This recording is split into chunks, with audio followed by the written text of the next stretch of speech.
Bem pessoal, Ednei Pinheiro aqui, seja bem-vindo a mais um vídeo aqui no nosso canal do YouTube, tá bom? Hoje eu quero falar com vocês sobre a Chills, tá bom? Vou abrir aqui o gráfico dela para vocês, vou abrir aqui no CoinMarketCap, né, primeiramente. É um ativo que eu tenho muito carinho, um carinho muito especial, mas muito especial mesmo por esse ativo, né? É um dos ativos que, de fato, fizeram o meu canal crescer muito.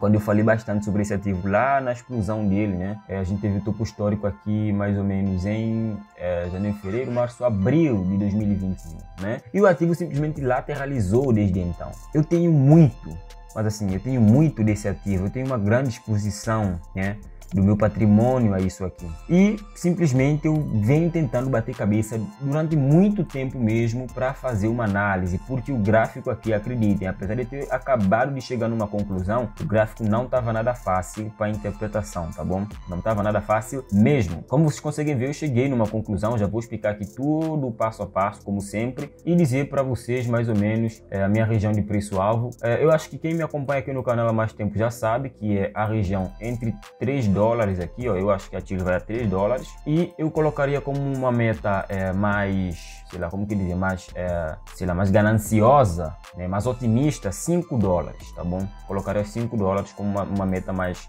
mais otimista, mas vamos colocar aqui $3 como o primeiro alvo, tá bom? Para um holdzinho interessante de médio e longo prazo, né? No caso, já estou com esse ativo em carteira, não tem nem um ano ainda, certo? Então, não tem nem como dizer que é longo prazo, certo? A Chills nesse momento está com market cap de $2 bilhões e está cotada aqui a 45 centavos de dólares, tá bom? O número total de tokens é de 8.888.888.888 unidades, né? Eu lembro disso aqui em particular porque é algo que diferencia. Eu tenho isso já em mente até. Se alguém me perguntar na rua, cara, qual que é o total supply da Chills, eu já tenho em mente, certo? O ativo, ou melhor, a empresa, né, que gerencia o ativo, que faz parcerias com clubes e tudo mais, trouxe muitas novidades. Eu vou tentar abrir aqui em News, né, para mostrar para vocês muitas novidades, né? Vai ser parceiro do prêmio lá da Bola de Ouro. Muitos clubes voltaram a juntar, ou seja, a gente tem uma grande, inclusive seleções, tá bom? Também estão dentro desse pacote, tá bom? Não só clubes de futebol, como seleções também de futebol. Não só futebol, né? Mas outro ponto, também tem basquetebol e outras modalidades também, WWE, por exemplo. WWE não, acho que UFC, acho não, certeza que é UFC e não WWE, tá bom? UFC tênis também. Ou seja, quando o assunto é desporto, a Chills ela tá lá presente, né? A gente também tem a Crypto.com, que vem entrando um pouco nesse meio, assim, meio que nas entrelinhas, né? Para mim, para alguns pode ser até que já veio entrando, colocando o pé na porta mesmo, né? Mas de fato, a Chills é um ativo que eu tenho muito carinho e eu gosto bastante, gosto de ver que o pessoal tá trabalhando e tá fazendo mais parcerias, tá colocando mais gente dentro dos seus guarda-chuvas, tá bom? Mas quando o assunto é análise gráfica, ao contrário da TLM, a Chills aqui ela não me mostra claramente uma pernada já de alta e não foi esse o motivo de eu estar aqui gravando esse vídeo para vocês agora, tá bom? Inclusive eu estou gravando esse vídeo a 1 da manhã aqui de Lisboa, então eu espero que vocês deixem o vosso like nesse vídeo e aproveitem para se inscrever no canal, tá bom? Estou gravando esse vídeo aí bem tarde e vou subir ainda essa noite para o YouTube, para vocês conseguirem aproveitar. Hoje é dia aqui, ó, hoje é dia 27 de novembro, tá bom? Então estou gravando isso no dia 27 de novembro, já tem isso em mente também, tá bom, pessoal? Vamos lá. Primeiramente a gente vai no gráfico diário, né? E no gráfico diário a gente vai ver todo esse movimento aqui de alta, esse movimento aqui de retração, outro movimento de retração, mais um movimento aqui, essa região aqui em particular, tá bom? Tenham em mente que ela é a última OB macro, por assim dizer, que o preço deixa. Ela é a OB assim, a OB a região que o preço deveria bater e continuar renovando o fundo. Por quê? A gente tem aquele topo lá de cima que faz esse fundo aqui, vamos considerar esse aqui, ó, tá bom? E a gente tem esse topo, tem esse fundo, tem esse topo e esse topo aqui, ó, ele gera esse fundo, tá bom? E a gente também tem essa região aqui que eu vou colocar como alternativo, que é a região da OB concretamente. Vou tirar tudo isso aqui porque não importa para análise, a análise, né, ela se situa mais aqui nessa região de preço, tá bom? Basicamente, depois do preço fazer esse movimento aqui e quebrar lá para baixo, ele faz mais uma retração aqui, a gente consegue observar isso melhor no gráfico de 12 horas, olhem só isso aqui, no gráfico de 12 horas a gente deixa esse fundo, esse topo aqui, ó, vamos marcar ele, esse topo, ok? Esse topo faz esse fundo faz essa retração que faz esse topo aqui. E esse topo, por sua vez, faz mais uma expansão e renova fundo, configurando o quê? Configurando um break of structure e configurando mais uma vez, ou melhor, confirmando a continuação da tendência de alta, certo? Feito isso, o preço ele meio que se consolida por aqui, fazendo uma quebra de estrutura lá no tempo gráfico de 15 minutos, que é o que eu geralmente utilizo para ver, né? Se eu pego compra em um ativo mesmo tendo tendência de queda no tempo gráfico diário, por exemplo. Diário 4 horas de vez em quando também. Mas geralmente 4 horas eu até vou em 1 minuto mesmo, até em 15 segundos, tá bom? Mas isso não vem ao caso agora. O fato é que o preço faz um movimento assim muito típico mesmo de quê? De fake reaction, tá bom? Tá aqui, ó, bem assinalado para vocês, ou seja, uma reação falsa, criando liquidez nesses fundos duplos, tá bom? Por que eu digo que fundo duplo é criação de liquidez? Cara, pensa assim, 95% das pessoas perdem dinheiro fazendo trading, tá bom? E muita gente opera isso daqui, ó. Fez fundo duplo, vamos comprar, colocar stop no último fundo, abaixo do fundo duplo. É exatamente o que muita gente vai estar fazendo nesse tipo de movimento. E é exatamente por isso que muita gente vai perder dinheiro nesse movimento. Por quê? Porque os bancos, as corretoras, market makers já sabem disso, então eles vão lá com preço, eles têm grana para fazer isso.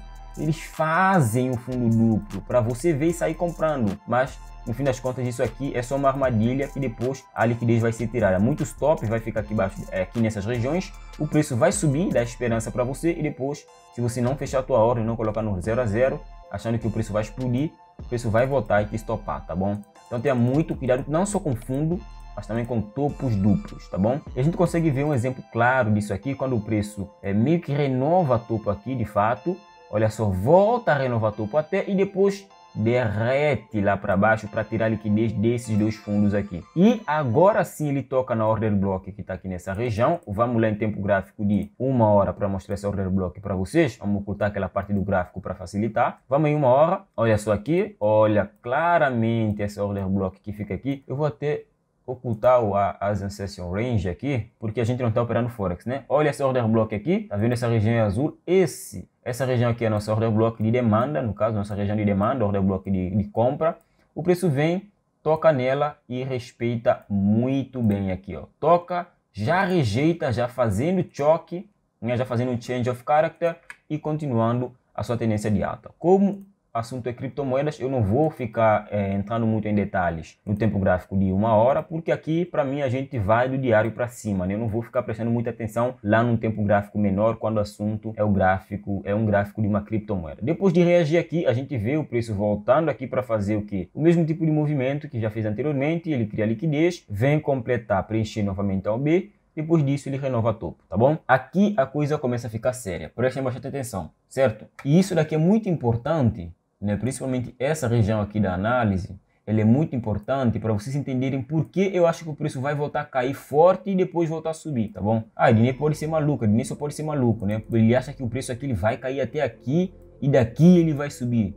Nossa, é uma queda muito forte, né? Uma queda aqui de, vamos lá, mais de 40%, 50% para quem comprou hoje, por exemplo, né? Mas eu vou tentar justificar isso e eu espero que vocês consigam entender um pouco da minha justificação para isso, né? Vamos lá, o preço renova topo, faz fundo, renova topo, faz fundo, renova topo, quebrou. Quando quebra aqui a gente tem o quê? Tem o change of character, né? Ou seja, o preço também tendência de alta, passou a ficar em uma tendência de queda. Eu devia ter marcado isso aqui anteriormente, não coloquei, mas acabei de colocar, então já está aí na tela para vocês. Inclusive, pessoal, eu vou tentar deixar o link dessa análise na descrição do vídeo, ou melhor, eu vou deixar no nosso canal do Telegram. Então, se você quer ter acesso a essa análise, entre no nosso canal do Telegram, que você vai ver ela lá, no nosso grupo, no caso, né? Do Telegram, que você vai ver ela lá com certeza, tá bom? Depois desse change of character, o preço faz esse fundo, faz esse topo, faz esse fundo aqui, reage a alguma OB por aqui, né? E aqui me deixa bastante confuso, já vou explicar por quê, né? Mas vamos continuar aqui a análise. Reage a alguma OB por aqui e renova topo, fazendo mais uma vez um change of character. Nota bem, o preço vem aqui,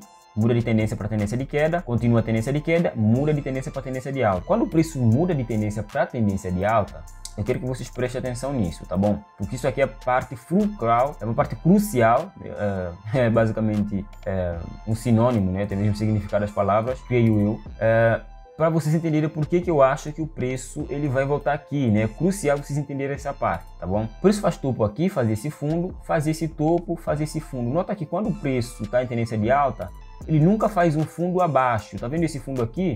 Ele tá aqui embaixo, né? O fundo que sucede ele, o fundo que vem depois, não pode ser abaixo. Se for abaixo, quer dizer que o preço voltou mais uma vez a mudar de tendência, né? Pensa comigo que numa tendência de alta, mais uma vez explicando isso aqui para você, explico isso quase em todos os vídeos praticamente, o preço ele vai renovando o topo e não renova fundo, ele não pode quebrar fundo, ele não pode quebrar fundo. Se ele quebra fundo, ele muda de tendência, ele sai de uma tendência de alta e passa a voltar para uma tendência de queda, tá bom? Então já tenha muito isso em mente. E olha só o que o preço faz aqui, ele faz esse fundo, faz topo, faz fundo, tenta renovar topo, não consegue, e olha só o que a gente tem aqui, a gente tem a renovação do fundo, o preço faz um fundo menor, e isso não deveria acontecer. Ah, Elinei, por que você considerou isso aqui um fundo, se isso aqui nem renovou o topo, tá bom? Isso pode ser justificado, tá bom? Eu até acredito que se você teve essa dúvida, ela é legítima, mas nota bem também aqui, ó, que o preço também vem abaixo desse fundo, ou seja, considerar isso aqui também mais uma vez, renovação de fundo também é legítimo, mais uma vez, tá bem? Mas o ponto é que, de fato, aqui a gente configura, né? Esse tipo de movimento configura uma trap, onde o preço ele vai em uma tendência de alta, ele quebra fundo, mas em vez de fazer esse movimento e continuar em tendência de queda, o que ele faz? Ele vem simplesmente renovar alta, renovar alta, renovar alta, quebra fundo e volta a renovar alta. E isso deixa muita liquidez e deixa exatamente um fingerprint, né? Que seria meio que um rastro de aonde os institucionais se posicionaram nesse ativo, tá bom? Basicamente, essa é toda a logística, é todo o raciocínio, é todo o racional por detrás de definir essa região aqui como uma região de interesse. Exatamente por causa dessa trap. Esse movimento aqui não é um movimento típico de mercado. O preço, quando quebra topo, quando ele quebra topo, ele vai renovando topos, ele está em uma tendência de queda. Quando ele quebrou fundo, ele mudou de tendência, simples assim. Se o preço quebra fundo e volta a renovar a tendência de alta, e olha só que porradão para cima isso aqui faz, né? É simplesmente um boom lá para cima, é uma movimentação muito forte que de fato mostra pra gente que quem fez esse movimento tem muita grana, assim, muita grana mesmo, mas muita grana. Se a gente abrir aqui o volume, eu tô falando do volume só da Binance, tá bom? Lembra que existem outras corretoras, o volume que a Binance tem é só o volume dela, ela não tem o volume das outras corretoras, né? Eu vou ter que abrir aqui e mostrar e ativar valores de indicador, senão eu não vou conseguir ver quanto de volume teve envolvido aqui. Mas, por exemplo, nessa única barra aqui bullish, a gente teve mais de $1 bilhão negociado. 1 bilhão, olha aqui, ó, eu não tô mentindo. Olha bem o valor que vai aparecer aqui, ó. Tá vendo que o valor tá variando? Quando eu chego aqui nesse candle, a gente tem o quê? $1 bilhão. Eu tô falando disso só na Binance, tá bom? Só na Binance, certo? Então, preste bastante atenção quanto a isso. Aqui também a gente teve uma quantia provavelmente relevante. Não tá grande, 297 milhões, eu até acredito que é uma quantia normal, por assim dizer, tá bom? É uma quantia de dinheiro, claro, exorbitante, mas para o mercado isso não é nada, meu amigo. Simplesmente não é nada. Bom, já tirando aqui o aspecto técnico do indicador volume em si, eu espero ter conseguido explicar por que eu acho que essa é a região de maior interesse para ativos, para a gente se posicionar, tá bom? A região aqui de 26 centavos, na minha opinião, é a melhor região, é onde eu ficaria de olho para aumentar minha posição. Claro que eu tenho que dizer mais uma vez para vocês aqui, reforçar para vocês, né? Eu já tenho posições nesse ativo, então já tenha isso em conta. Eu, Elinei, já tenho posições, já tenho títulos em carteira, assim, há muito tempo mesmo. Claro que não passou um ano, como eu disse no início do vídeo, mas relativamente já tem tempo que eu venho fazendo hold e carregando esse ativo comigo em carteira, tá bom? Dito isso, vamos falar por que de eu ter marcado, o porquê de eu ter marcado essa região aqui também. Vocês conseguem notar aqui, ó, que a gente tem esse order block que depois vem ser mitigado por esse movimento, que vem ser mitigado por esse movimento, e aqui simplesmente a gente não teve mitigação nenhuma. Isso é o que me deixa preocupado, porque querendo ou não, o preço ele pode vir um pouco mais abaixo para querer mitigar isso daqui. Obviamente é uma queda que pode ser acentuada, vamos supor, né? Suponhamos que você pegou esse trade bem aqui, pegou essa operação, comprou tiros aqui, você vai ter que aguentar, se o preço decide cair aqui, você vai ter que aguentar uns 19% no drawdown, no prejuízo, tá bom? Antes de querer ver alguma outra reação do preço, tá bom? Essa região aqui eu até poderia encurtar ela para isso aqui, né? Eu até poderia não, eu vou encurtar ela aqui ao vivo agora com vocês mesmo para isso aqui. Inclusive aqui também configura uma trade time bem abaixo que acho que nem, se calhar nem vale a pena colocar essa Trade Time, mas eu vou colocar à direita. Então basicamente essas duas regiões de Trade Time são regiões onde eu ficaria de olho já para comprar tiros, tá bom pessoal? Os preços estão aparecendo aqui do lado, olha só aqui ó, 0.21, 0. Olha, de Trade Time, a da Trade Time é 0. Aqui tá embaixo, né, 0.2717. Dito isso, depois de eu ver tiros renovar, chegar nessas regiões, comprar, cara, eu só venderia minhas tiros de novo não, né? Porque eu, de fato, nunca vendi, eu só comprei e coloquei em carteira. Não, minto. Eu lembrei que eu já fechei parciais nesse ativo. Eu já fechei sim, já fechei parciais nesse ativo.